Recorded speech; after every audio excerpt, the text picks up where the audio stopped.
So thank you, Environics, for allowing me to present today at your user conference. Very excited. I'm going to be talking about the leasing puzzle and how to optimize your tenant mix for success. My name is John Crombie. I'm Executive Managing Director for Retail Services Canada at Cushman Wakefield. So today I want to talk about three things. First is the challenges that we're facing in the retail market today and the things that COVID has accelerated for all intents and purposes. But we're also going to look at drops in traffic counts as well as the shift in consumer behavior. Second, I want to look at the solutions and how we at Cushman Wakefield are adopting our data approach to how to help in our leasing efforts and to maximize their success. And third, I'm going to move towards a case study with a property, King Toronto. It's a new listing that we have at Cushman Wakefield that's a joint venture between Allied REIT and Westbank. And it'll give you an idea of how we've implemented or starting to implement a lot of this data and what's going on in the marketplace and how it's going to increase our success over the long run. So let's begin. So a little bit about Cushman Wakefield. Cushman Wakefield is a global real estate services firm. We're located in 60 countries. We have 53,000 team members around the world. Last year, our revenues were $8.8 billion. In terms of service offerings, we do retail sales and leasing. We do office leasing, industrial sales and leasing. We have a full capital markets team, which do investment sales on behalf of clients. We do appraisal work. We do strategic consulting. We do property management, facility management, commercial lending, and we have a full team of researchers that help us gain insights into what's going on to the market that we can provide to our clients. And finally, we have a global occupier services group, which is effectively hiring a real estate division out, and we work with a lot of the Fortune 500 companies around the world. When you look about brokerage services, within Canada, we are across the country. We're in every major city through either a corporate office or through our large affiliate offices throughout Canada. As it relates to retail brokerage, we have 65 professionals across the country servicing our clients. We work in three main areas: tenant representation work, which is about working with retailers either on new transactions or renewal transactions; agency leasing, which is working with the landlords and helping them fill their spaces; and third, capital markets, which is the investment sales and helping sell either urban street properties or shopping centers across the country to investors. Last year, we did over 400 transactions, $1.1 billion in transactional value, and about 95 million square feet of space that we leased or sold. When we look at our asset services group, this is our property management arm within Canada. 4 years ago, we bought a company called 20 Vic, and we do third-party property management on behalf of pension funds. And we do leasing for them, we do asset management, we do property management and development. And we are in not only retail, but office portfolios as well as industrial portfolios. And in terms of retail, we manage over 16 million square feet across the country. So we're quite a significant player in that area. So, state of the nation. With the emergence of COVID-19, we continue to push consumers away to the trends online shopping, and unfortunately right now away from physical stores, especially as we're spiking in a second wave of COVID. And of course, those who continue to go to malls, they're more purpose-driven. We're seeing a higher conversion rates because when you're going to go out, you're going to make sure you're going to buy more and not spend as much time in the shopping environment for obviously safety reasons. So the challenges, we're going to look at three areas in our challenges. First is the changing retail landscape as it relates to what's happening with COVID-19. A lot of things that were happening in retail were already underway, but COVID has certainly been the great accelerator of that. Second is the dramatic drop that we've seen in traffic volumes, whether it's in urban or shopping centers, and give you an idea of where that's been tracking. And third is looking at the shifting consumer behavior patterns. You know, behavior patterns was a lot like watching grass grow before, very slow, but what we've seen in the span of 8 to 9 months has been incredibly dramatic. And when we're trying to lease properties, and certainly when the market becomes better, we have to understand those changing consumer behaviors, and we'll give you an idea of what's going on there and how we're using data to help us. So let's look at the changing landscape. You can see when we look at this is Canadian retail sales year over year. And you can see on the right-hand side that there was a dramatic drop, first happening in March and then April being the worst, of almost 30% in terms of year-over-year change in our sales. Recovering a bit more in April and unfortunately getting back to more positive territory in June, July, and August is the first preliminary numbers.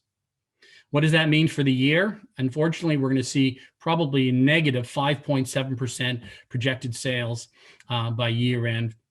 Unfortunately, the sales have been projecting down over the last couple of years, but obviously a negative is the first time we've seen that ever. The good news is that 2021 will have a bounce back, or the projection is a bounce back with likely the pent-up demand. When you look at the sales by categories, you can see some have really benefited from what's going on with COVID, and some have been real victimized by it. Electronics and appliance stores, as we continue to spend more money on our homes, that's benefited Best Buys. We're taking our 40-inch TV and getting an 80-inch TV. Building materials, Lowe's and Home Depot have had record years as we look at that floor that needs fixing and the walls that need painting, and they've been a real beneficiary there. It's the whole cocooning that we've been going through. Unfortunately, clothing and clothing accessories have had a really tough time over the last while, and this is certainly not new, especially in the fast fashion category. But as we're not going out as much, we don't need the clothes as we once did. And unfortunately, holiday spending, and this study done by PwC is showing that we will be spending less in 2020 as compared to 2019. In the gifts categories, travel is obviously very dramatic, and even in the entertainment category. The study went on to find out actually millennials will be spending slightly more than they did last year, and the Gen X's, I should say, will be tightening their belt more than ever. Commercial rents, unfortunately, have been declining as landlords and tenants have been, as we've had closures, rents have not been fully paid, unfortunately. Statistics Canada showed the fourth quarter of 2020 that we had a 2% on average drop in rents across all categories of commercial real estate. When we look at the other side for rent as it relates to retail, and this is year over year, in Calgary, unfortunately, seen some dramatic declines of almost 15%. And they've had not only COVID issues, but other economic issues as it relates to the depressed oil prices. But we're definitely seeing depressed rates in commercial rents, which has an impact in terms of trying to maximize rents at any of our properties. And we look at store closures count in Canada. We've had a pretty dramatic year so far in 2020. We're tracking 1,633 closures to date. We think this is still light. A lot of people have announced closures, but we don't know the total store count. When we benchmark that to last year, there was a total of 646 closures. So we're dramatically over 2.5 times what we saw last year. And unfortunately, I think there's more to come. And when you look at retail bankruptcies, we will surpass what happened in the Great Recession. And the prediction now is we're looking at, unfortunately, at the worst case scenario. And when we look at US bankruptcy, why is that relevant to Canada? Well, 50% of our retailers are foreign owned, mainly US owned. So what happens down in the US has quite a significant impact in the Canadian market. And more online will continue with store openings. And the study that was done showing that 83% of global consumers will continue to shop online. We've learned how easy it is. And why are we doing it? Well, it's the convenience of it. Second, it's the health issues that we feel that by buying online, we're not entering into a potential health crisis by catching COVID. And the third reason, and the perception, is there are better prices. As obviously e-commerce has accelerated in Canada, the projections before COVID was about 7.7% was going to be the amount of sales online versus online sales as compared to overall sales. And that's gone up 1 percentage point. So quite a dramatic increase over that period of time. And we're still seeing tension between landlords and tenants, which makes it awkward at best when we're trying to negotiate new transactions. The biggest case right now is HBC, which has been open, I should say, selling online, selling in stores, but they're refusing to pay rent. And Cominar in Oxford has taken legal actions to help doing that. It all comes down to what we call being reasonable. If a landlord's reasonable and a retailer is reasonable, then that tension subsides, but we're still sensing that quite heavily within the marketplace. Restaurants are being the worst affected in the marketplace today, almost 1 million job loss within that sector. Most open right now are operating at a loss. The patios have helped, but I don't think there's enough heat lamps to get us through the winter months to make it still a viable option for that. And unfortunately, with the second wave of COVID, that's not going to help the restaurant sector. Gyms, we're definitely seeing a decline in memberships as people are doing at-home workouts. If they had a second or third membership, which is not uncommon to have a membership at SoulCycle and Good Life, we're seeing a decline in that. I think even on opening, a lot of the gyms will be at 50% capacity for some time. So we'll see how that sector survives. But on the good news, we're seeing what's called revenge spending in the luxury sector. And this has been a huge boost and surprisingly boost. I think what's happening is that both in the United States and Canada, the sector that had money before going in have continued to actually have more money. Saving rates have gone up. And I think it's a bit of spite against COVID-19. And when we are spending, we're spending on good products, obviously less. As someone said to me, when you're sitting on most Zoom calls, you might as well have some bling on you on the upper half of your body. So we're seeing a lot of spending in that luxury category. And talking to people like Oxford Properties at places like Yorkdale Shopping Center, there are literally lineups and many appointments that are happening in that luxury sector. So we'll continue to see how that's going to unfold. And drop in traffic is the second thing. We're definitely seeing a drop in traffic in the downtown cores of both Vancouver and Toronto. We compare 2019 to 2020. You can see some dramatic drops, obviously, that occurred starting in April, and we are bouncing back. There's still a delta of people that aren't coming down in the downtown cores of either cities.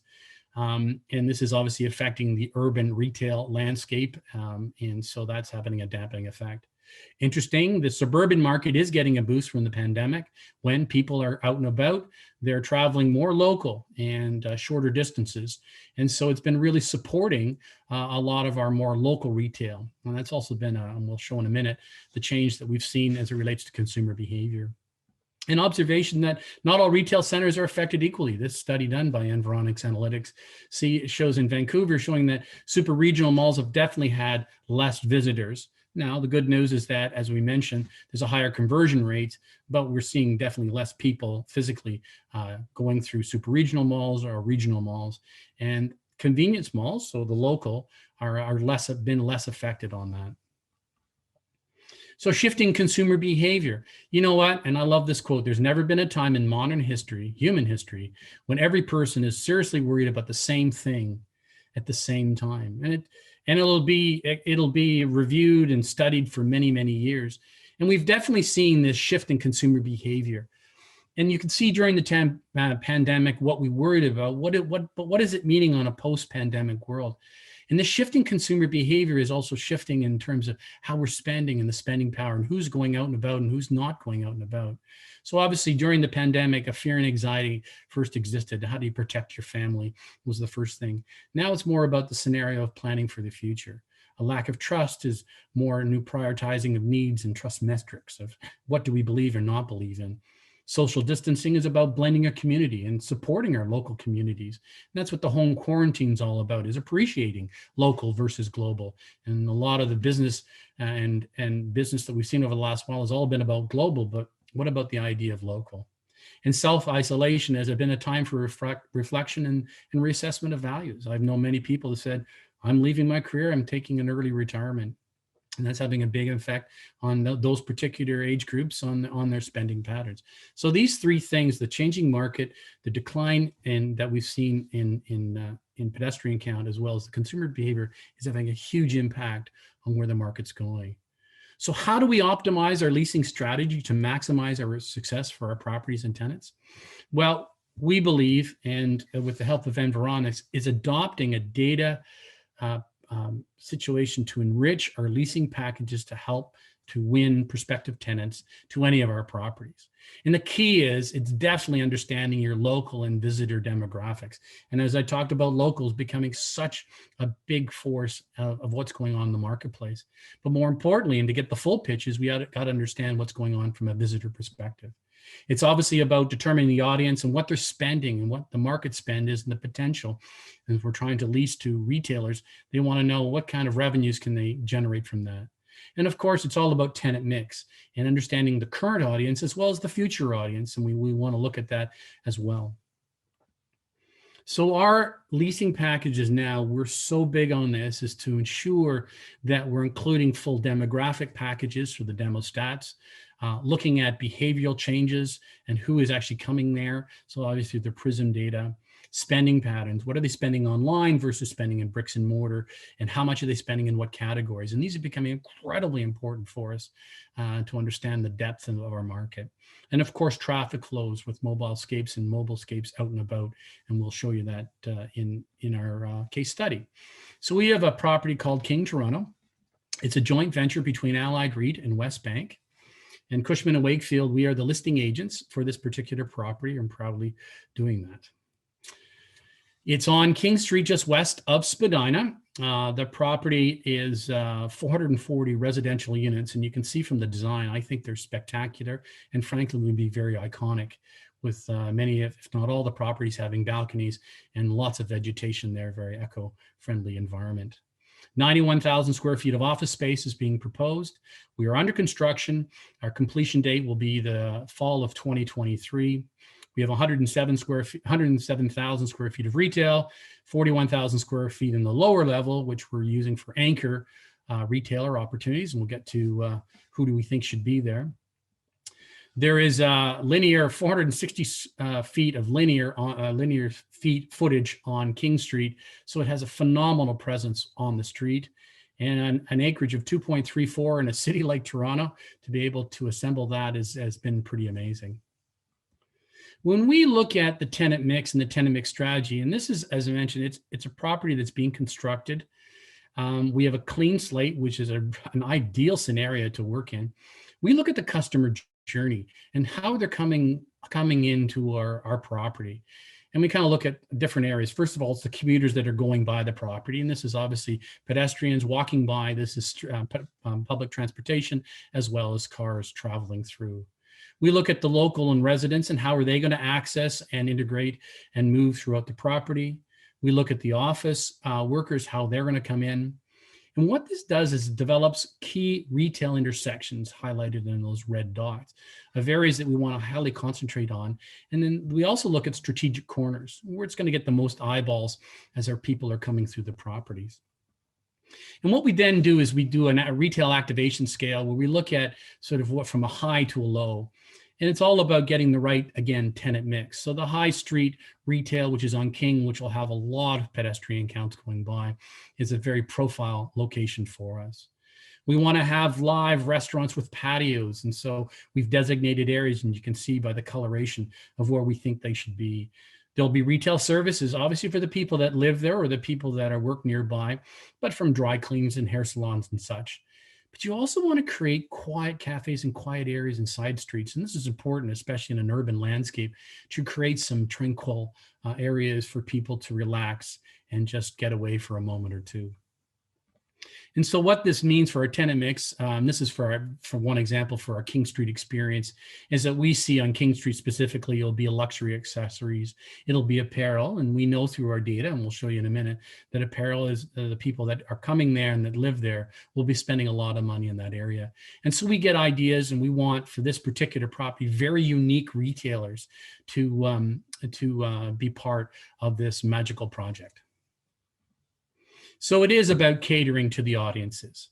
So we talked about the residents, and they're going to be our obvious most frequent consumers on the property. We know the workers will also be there, and we have a pretty good handle on that because through Environics, we can get daytime populations, and we also know the office count in the area, so we have a pretty good handle on that. But the key and where we're going with this is the whole idea is how do we get a better understanding of visitors that are coming into our prime trade area? Who are they? What are their buying patterns? And how do we cater to them? And how do they enhance our overall leasing strategy and leasing tenant mix? So our approach is really different lenses to get a full picture. This is the initial trade area. It's a 10-minute walk time is how we define this particular property, being urban and right downtown Toronto. And so we look at that, and these are generally, we've been able to get this type of statistics for some times. But what we're looking at is really now the visitors and who are coming to the property from the Toronto region, actually not only Toronto region, but well and beyond from there. So we first of all understand our trade areas. It relates to the people that are currently living in there or projected to live within the prime trade area of 10-minute walk time. And the great news is that our population growth for the next 10 years is going to increase by over 35%. I don't have to tell you, the more people, the more spending power you have.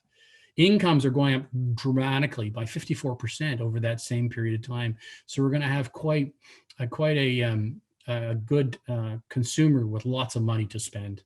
And from a retail perspective, the retailers love that. What areas are you going to be spending in? Restaurant categories. You can see $295 million, recreation and entertainment, and apparel. And so hence why we believe, although apparel has been heavily hit through the pandemic, it's certainly not over, and it's certainly, we're still going to require clothes, and we see as a very good area for us to concentrate on and get retailers to come to our particular site. So then you look at the current market conditions, and this is where we take the out and about data. And so the question is, are people leaving their homes? Are they visiting commercial centers? Are they more or less venturing out compared to either last month or last year? And you can see at the top here, when you look at the count, this is within our prime trade area, you can see comparing 2019 to 2020, of course, like all the cities across the country in March, a complete drop in pedestrian count. But the good news is we've been seeing it's been climbing back, and certainly hasn't hit pre-COVID levels. It's pretty strong as it relates to the recovery within our prime trade area.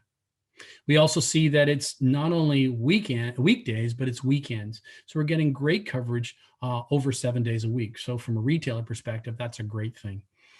How many are going to commercial locations? Well, over 70% are going to commercial locations. And obviously the whole local idea is playing in and getting all the supplies and shopping that they need. When you look at the visitors now coming to our property, and we look at the people that are coming in there. And interestingly enough, we have a prison category called Eat, Play, and Love. And they account for 47% of our visitors from Toronto. They do exist in the prime trade area from living there, but we're also getting a high propensity of this particular prison data group coming in on a very regular basis. And we're comparing August here, and this would, first of all, this is not just a one-time thing you do. It's a constant thing we're monitoring all the time, especially in our leasing efforts. But if we see consistent patterns and people like the Eat, Play, and Love, and who are these people and what do they do and what drives them? Well, first, from a demographics point of view, they have a very high average income of $122,000. So lots of spending power, which is great when we're talking to retailers and the type of people that are coming. Their white collar sector and the visible minority presence is about average to we see from a Canadian perspective. Spending, food. They're spending a lot of money in the food categories. And when we're looking at areas like grocery and restaurants, we see a good opportunity for this particular category to look at. They're obviously spending a lot of money on personal care compared to the average, and as well as clothing, which really substantiates the fact that apparel is going to be a great opportunity for us within this, along with personal care and food. And from a behavior point of view, well, they enjoy museums. I guess they're quite culturally integrated, but they love entertainment sites and music attractions. And one thing, as I mentioned, we have about 40,000 square feet on the lower level. And sort of our focus in that is to create some of these music concert areas to bring the people that live there, that the people are visiting there. And we see that it's a huge opportunity for us to fill quite a large space with these type of concert and entertainment and sectors. In psychographics, they have a lot of personal control, ecological concerns, and they're all about financial security. So when you get a better idea of, again, the people that are coming, gets a better idea of the type of retailers that we need to attract to our particular property. So again, back to the local audience of who are living there. Yes, we see the Eat, Play, and Love, social networking, and the Indievilles are the other components and other people living there. But the people that are coming, it's enhancing our whole Eat, Play, and Love group. But we're getting other groups came from away, as well as Metro Melting Pot. And looking at the buying characteristics, and we're not going quite to that detail here, but the buying characteristics and what they spend on those particular categories, we can cater to those particular groups and really encourage retailers to say, we've got these people coming. Look, they don't just live here, but they are coming here on a fairly regular basis. So it is identifying gaps based on both the people that live there and the people that are coming here. And we're capturing, the data really helps us to capture a good representation of people, especially in the out and about. And then, as mentioned, we're getting a high proponent of the people in eat, play, and love categories, but on those other areas to help fulfill some of those gaps and understand a little more the depth of the overall spending market. And this does help us align our audience to align with our proposed tenant mix. It also helps to get more of the opportunities for our site. So incorporating the demographics data from Environics Analytics into our leasing strategy, we are hoping to create this comprehensive data-driven leasing package to help match our tenants to our ideal spot. And if they feel the success and their store is successful, that's great for both the landlord and the tenant. We want to anticipate growth markets to support neighborhood developments and gentrification and revitalization, which is really, this has been going on for this area for some time. And this adding the King Toronto development is just going to enhance that whole gentrification and revitalization. And finally, it's comparing and contrasting why our locations are better than other for potential tenants. And this is actually going to be even more critical going forward from the fact that retailers through COVID, unfortunately, have been spending a lot of their capital reserves. And what that directly relates to is the fact that they won't be doing as much new locations going forward. They'll be spending in the immediate time more on omni-channel and e-commerce platform. But when they do make location changes, they're going to look more about the quality of the site rather than the quantity of the site because of limited capital. And so we want to ensure that we have all the tools and the demographics to entice these retailers to come to our property over other properties. And that's going to be becoming more critical going forward. So the key takeaways in this, first of all, is data can build the case to why tenants are such a great fit at a particular property. And don't kid yourself, the retailers, like the landlords, are doing the same things, and they are looking for their hotspots in terms of retail. And when we're talking to potential prospective retailers, if we've done their homework and they've done their homework, it makes the discussion really easy to get through. And so by having this data-driven analytics just makes both parties' jobs that much easier.